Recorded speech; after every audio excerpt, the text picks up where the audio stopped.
cha lời tia tia gió mấy kể lu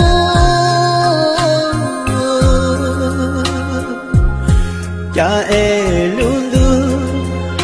chúa chỉ có kia cụ tao lo xí lu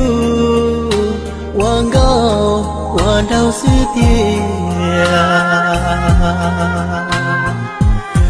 cha em luôn luôn nhà chỉ bỏ gió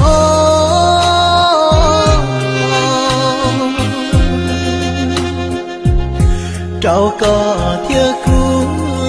lo xí tao tự cho kể lu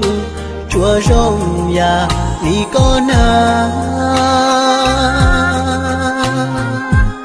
lon du lo la y vua sư yo thao mu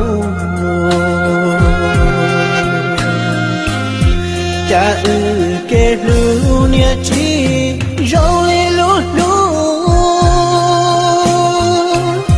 nu no plo mu ta ki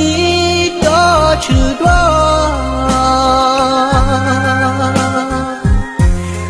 cho kể lu cho nhau ý vua chê nhua chỉ mua đùa đâu có thiết cũ cho lo xí lu rong rong li ya thảo bao tiền lưu trao ê nhà yo chi ta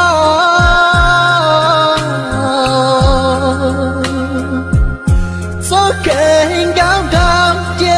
chỉ cho pi thiên chỉ qua chờ mò tua đã tròn tua xia cho yo chờ tia cụ thiên chỉ do có lệ